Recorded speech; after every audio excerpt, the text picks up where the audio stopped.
Welcome back to the channel, everyone, in our next review and recap installment of the latest X-Men 97 episode, Episode 9, Tolerance is Extinction Part 2.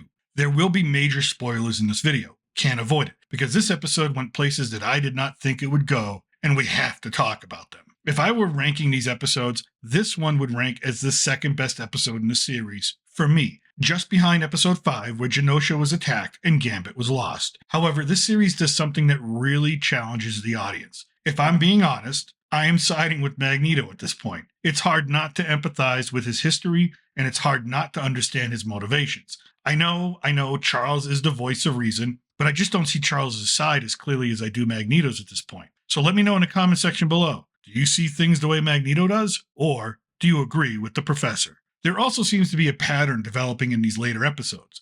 A lot of setup, exposition, tension, and conflict building for the first 10 minutes or so, and then the episode goes from 0 to 100 in an instant with the action. Episode 9 has to start by addressing the aftermath of two events. The first is Magneto's shutting down of the world's electrical system, and the second is the return of Charles to an X-Men team that is broken. Scott is disillusioned. Jean is unsure of who she really is. Rogue is just waking up from a coma after losing Gambit and Magneto. She is not aware that Magneto has returned yet. Beast is managing Trish Tilby's condition in his own guilt. Jubilee and Sunspot are on the run from the frenzy of humanity and everyday citizens blaming mutants for the state of the world. Cable is trying to reconcile Jean's existence with the emotions that anchor him to Madeline, the former Goblin Queen. And Professor X is racked with guilt and in desperate need for the X-Men to accept his apology in an effort to heal and move on. Bastion is broken too, even though he has more control over his destiny at this point. His mother is in agony as she cries in her frozen state, his prime sentinels are shut down, his final dream is in danger. If I had to sum up this episode in one word, it would be salvage. The X-Men have to salvage whatever is left over from being destroyed, and Magneto has to salvage and save the remainder of his mutant family, and Bastion needs to salvage his master plan that he's been developing since childhood. It's up to characters like Storm and Forge, who finally returned to help pick up the pieces and make it work again. And I think I've changed my mind after being a Beast fan for decades.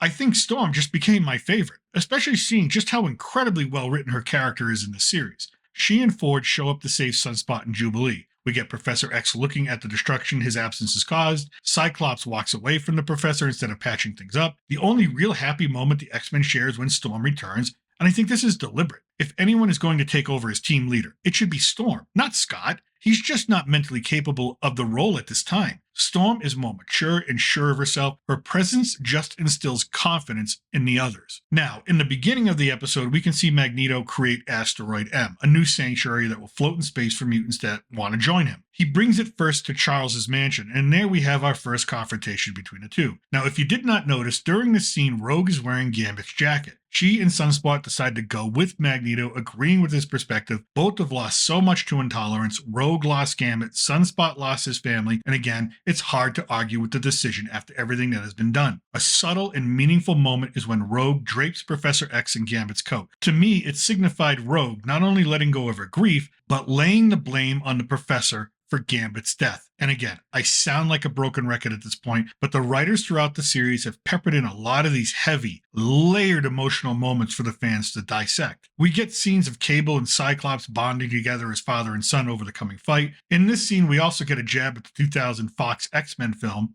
In that film, Wolverine makes fun of the black leather outfits they're all wearing. Cyclops quips back, "What do you expect? Yellow spandex." In this new scene, Cable makes a comment about the costumes being circus-like. Here, Cyclops quips back, "What do you expect? Black leather?" This comment is a nod to the fans that are so excited to see their favorite X-Men in their comic-accurate costumes from various periods in their runs, something the show has shown fidelity to throughout, and a statement by the writers that honoring the source material was at the forefront of their creative process. We next see Professor X telepathically meeting with the president to buy his X-Men a chance to right the world before the president initiates the Magneto Protocol. We also cut to Bastion, who reminded me of a lot of a DC supervillain, Brainiac, as he's hooked up to all his sentinels and machinery and hanging in a Christ-like pose. Of course, he would be the Antichrist at this point. Because the mansion is destroyed, the X-Men have to relocate to the island of Muir in Scotland. This is a former base of the X-Men, and the X-Men now have to split into two groups, blue and gold. One team is going after Bastion. The plan is to place a device on his head to eliminate his techno-telepathy, severing his ability to control any more Sentinels. The other team is going after Magneto to persuade him to reverse the damage he's done to the Earth's electrical fields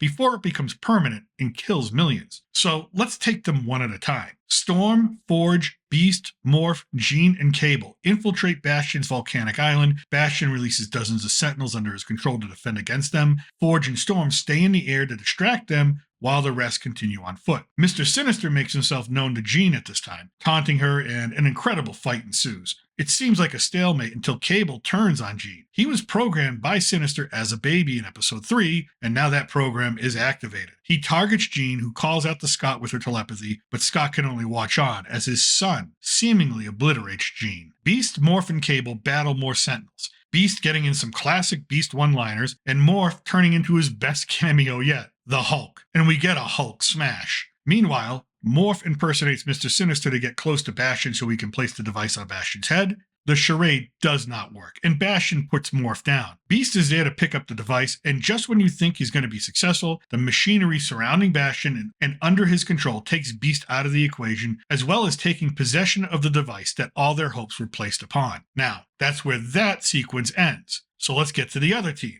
That of Professor X, Wolverine, Cyclops, Jubilee, and Nightcrawler. They sneak into Magneto's asteroid, now in orbit. Rogue and Sunspot are the first line of defense. Jubilee and Sunspot fight to a stalemate. Rogue battles Wolverine, and Magneto keeps Cyclops and Nightcrawler busy by hurling metal plates at them. Now, the Professor needs the team to remove Magneto's helmet so he can take control of Magneto's mind and reverse the damage to Earth. And Wolverine is able to get behind Magneto and do just that, giving the Professor a chance. But the Professor is not only controlling Magneto, he's destroying him. Cyclops cannot let this stand, knowing what is happening on Earth with the other team and their need for more time. He blasts the Professor with his optical beam, giving Magneto a chance to place his helmet on the Professor, rendering him inert. Now, Wolverine is still behind Magneto, and he drives his adamantium claws through Magneto's back and out through his chest. But Magneto still reserves enough strength and power to use his ability to push Wolverine back, and then, in the final sequence, Magneto tears the adamantium from Wolverine's body in front of a horrified Professor X, helpless to do anything but beg Magneto for mercy. And yes, this is where the episode ends. And if you think Gambit's death left you shocked and in awe, this final scene may have outdone that shock and awe. There are so many implications in using this storyline from the comics. Elements of the Messiah Complex comic storyline, the Onslaught story arc, where the consciousness of Magneto and Professor X are combined, possible Phoenix arrival, and more probable, and this is what I'm putting my money on, this is going to lead into the X-Men versus Avengers story arc that has been hinted at throughout. And look, at this point, there are a few exclamatory statements left to make about this series and this episode. Just fantastic. Every bit of it. The writing, the animation, the building of tension and conflict, the rising stakes, the implied consequences for the future. The only thing I can do is repeat what I said in my review of episode 8. A lot of us were wrong when the trailer came out, and we thought Disney was not able to do this IP justice. Some of us were critical, and yes, even a little bit cynical. And those of us who were critical and cynical, we were wrong. I stand by my statement that this is, for me, the best thing Marvel has produced in the past 4 years, and I cannot wait for episode 10. And that's what I think. Let me know what you think in the comment section below. Did the end of episode 9 shock you? Regardless of episode 10 next week, where do you think the show goes from here? And again, are you on Team Magneto or Team Xavier? Thank you for watching, and as always, I'm still your reluctant gringo from south of the border. Salute and a huevo.